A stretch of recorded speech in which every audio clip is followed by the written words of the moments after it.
Isang karangalan ang maging bahagi ng makasaysayang okasyong ito kung saan bilang Acting District Director ng Manila Police District, ako ay lubos nagpapasalamat sa pagpapatayo nitong bagong gusali ng Santa Cruz Police Station. Ito ay katuparan ng isang pangarap. Kung inyo pong nakita ang katayuan at kalagayan ng kasalukuyang Presinto 3, hindi na po kaaya-aya. Ito po siguro ang nagbunsod at nagtulak sa ating Vice Mayor para magpagawa hindi lang ng itong nakatayo sa ating harapan, kundi yung iba pang gusali ng kapunsahan dito sa District 3. Sunod-sunod po ang pagpapatayo ng mga bagong gusali ng police station at mga PCP ng ating lokal na pamahalaan at ng ating mga kinatawan sa Kongreso. Ang bagong gusali ng police station dito ay nangangahulugan ng naisin ng ating mga namumuno na bigyan ng magandang opisina upang lalo tayong makapaglingkod ng mas maayos sa ating mga nakasakupan. Nangangahulugan din ito na malaki ang tiwala sa atin kung kaya't nararapat lamang na ito ay ating mahalin at alagaan. Kaakibat ang legal na responsibilidad na kailangan nating gampanan.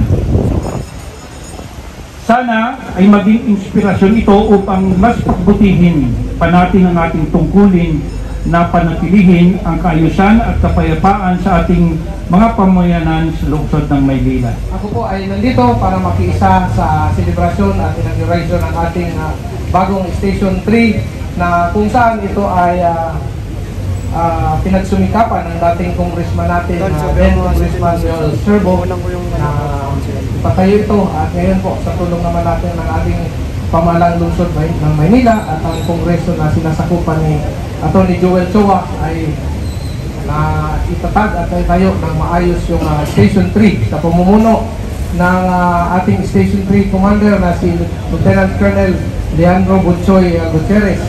Choy, napakaswerte mo dahil yung District Director mo, dating Station 3 Commander, at ikaw yung nagbukas ng bagong Station Commander ng Station 3. Ito pong gusali ay bantayog ng kabayanihan ng Manila Police District at simbolo rin po ng serbisyo ng Bagong Maynila na kung saan ang ating mahal na Mayor, Honorable Ani Lacuna Pangan ay kanyang pinagsusumikapan na madala sa mas mataas na antas ang ating lungsod na maging Magnificent Manila.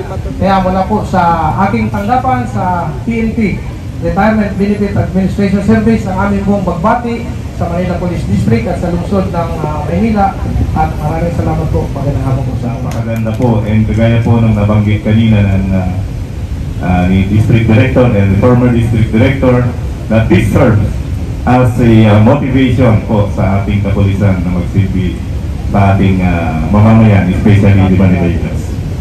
So if I may, sir, on behalf of the men and women of the National Capital Region Police Office, I would like to extend our sincere gratitude to the local government of Manila City for recognizing the invaluable service of the Manila's finest. The Manila Police District in protecting the Manileños and keeping the peace and order in the city. The construction of this MPD Station 3 manifests the unwavering support of the local government and the community as partners of NCRTO that will inspire us in fulfilling our mission in our intensified police operations against lawlessness. Ang inyong kapulisan ay laging handa upang kayo ay paglingkuran para sa pagpapanatili ng katahimikan at kaayusan ng Kamaynilaan. Let us continue our serbisyong nagkakaisa to continuously promote the programs of our government and the PNP that will greatly benefit the community we ought to serve and protect. We look forward to our lasting partnership toward the attainment of a safe Manila to live, work, and do business. Muli, maraming salamat. Mabuhay ang Maynila. natin ng Director, Police Colonel Dominic Akay. Sir. Sa ating pong District Director, Police Colonel Arnold Tog Ibay. Sa mga opisyalis ng PNP, Police Colonel Raul Takakan, Police Colonel Roderigo Roy Jr., Police Colonel Emil Tumibay, Police Colonel Santiago Pascual III, sa ating Police Lieutenant Colonel Yando Gutierrez, ang unang-unang makikinabang dito pong ating presinto, sa lahat ng mga opisyalis ng Barangay Council ng Zone 34, 35 at 36, at syempre sa representante po ng BPWH, nandito rin po sila Engineer Nico Ching. Magandang ako po sa inyo lahat at sa lahat po ng mga bisita na nandito. Ngayon pong hapon ito, tayo po nasasaksihan po natin ng pag-inaugurate ng isang napakagandang gusali dito po sa ikatlong distrito ng lungsod ng Maynila.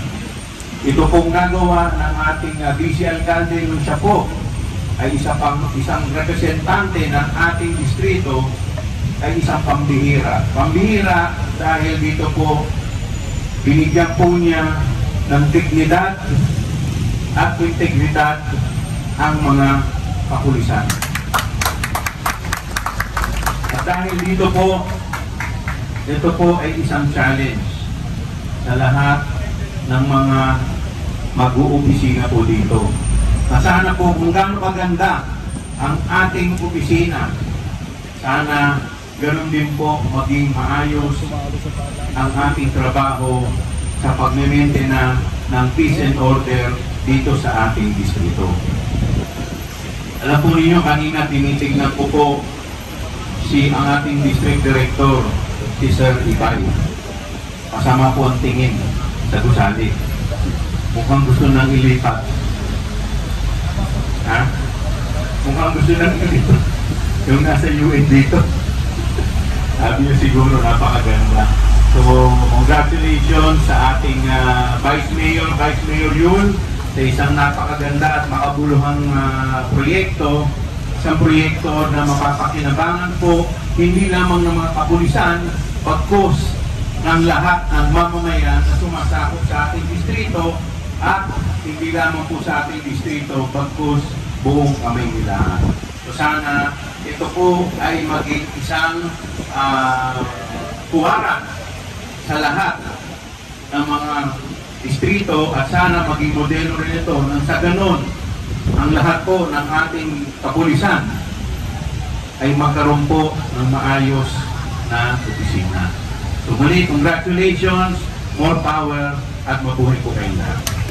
Ang ating mga former station commander, Police Station 3, MPD, sa pangunguna po ni Police Superintendent Santiago Pascual, bantay po niya, at kay Sir Arnold Thomas Ibay, kay Sir Julius Cesar Domingo, kay Sir Reynaldo Magdaluyo, kay Sir Jan Giagi, kay Sir Jonathan Villamor, kay Sir Ramon Sam Solas, at ang ating mga former district director ng MPD noon, pinangunahan po ni Police Colonel Police Superintendent Joel Napoleon Coronel, Sir Rolando Anduyan, Sir Vicente Danao Jr., Sir Bernabé Balba, Sir Rolando Miranda, Sir Leo Francisco, Sir Andre Bison.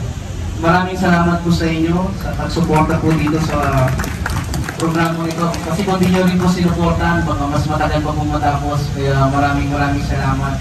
At sa ating mga kapulisan, kayo na po ang bahala. Alagaan po natin ito. At maraming salamat din po. On behalf of Mayor Hani Lacuna sa ginagawa niya pong serbisyo sa ating lungsod, sa pagpapanatili po ng kapayapaan, kaayusan, at salamat din po sa pagiging maraming police visibility sa mga kalsada natin, kaya naiiwasan din po yung mga pwedeng krimen na mangyari. At dito po, yung Crucito Trust nung dati nasa looban, ngayon po nasa labas na at nasa gitna ng community. Kaya dito maraming natuwa dahil sir, mawawasan daw po yung mga kriminal na nangyayari. Dahil ngayon natin po yung kapulisan natin. Kaya maraming salamat po sa inyo. At siyempre maraming salamat kay Congressman Attorney Joel Chua sa pagbibigay po ng oras para tayo makasama dito. Sa sobrang busy po nito, talagang pinuntahan niya po tayo. Salamat Congressman Attorney Joel Chua. At sa mga staff sa DPWH kay D. Gerald Nico, paapon mo na lang ng salamat. At Sir Frederick Caido, thank you. Sir, meron pa po siyang gagawing dalawa na katulad po nung nasa taas natin sa San Nicolas Police Station at yung sa Blooming Street Police Station. Talagyan lang po ng towel.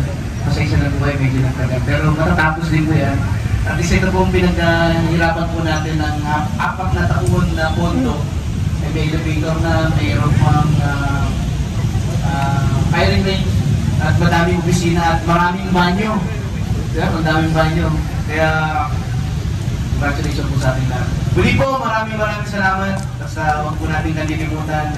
Stay safe, stay healthy, stay happy always.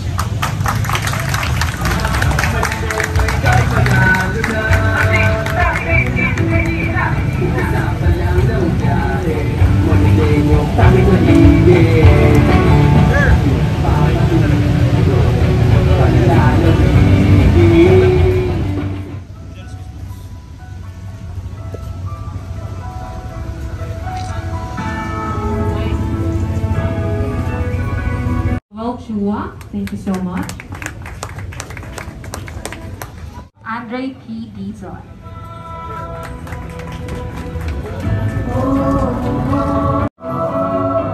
Nick L. Bahay.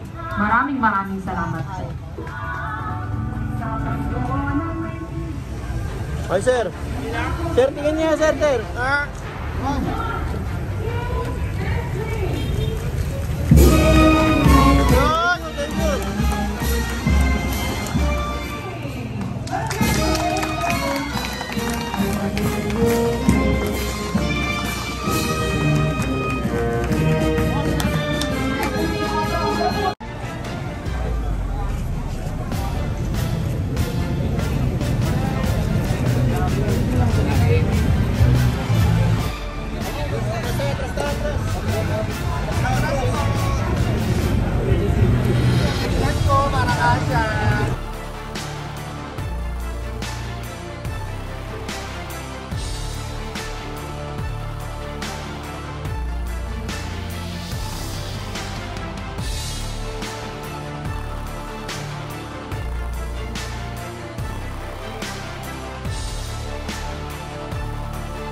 Panahon pa ata ni na Sir Paco itong project na ito. So, inabutan na lang natin at naiwan. Pero sa panahon na ni incoming General Ibay, nagkaroon ng inauguration. Sir, ano po kaya, sir, ang magiging advantage itong bagong police station, sir? Advantage sa SM kasi advantage sa Paddy's Point dahil katabi lang sa management. So, joking aside, yung bagong istasyon ko na ito ay magiging simbolo ng mas maayos na sisilbi ng ating mga kapulisan dito na nasasakupan ng Station 3. Napakaganda po, presentable at magsisilbing inspirasyon po ito sa ating mga kapulisan na pag-iigihan po nila lalo ang kanilang trabaho. Sir, being the former district director ng LPD, sir, ano po, sir, ang masasabi natin ngayon, sir, sa takbo ng Manila Police District, sir? Nababalitaan naman natin na Sir Brian na maayos at nasa tamang direksyon yung ating mga kapulisan at yung peace and order ng Maynila ay generally manageable pa rin at nasa mataas na level po. Sir, for the district director, sir, kay Sir Tom, sir. Ay, good luck, Tom! Ganyan daw, sir. Congrats in advance sa palabas na yung one star rank mo. Congratulations and more stars to come. Thank you very much, sir. Thank you, sir.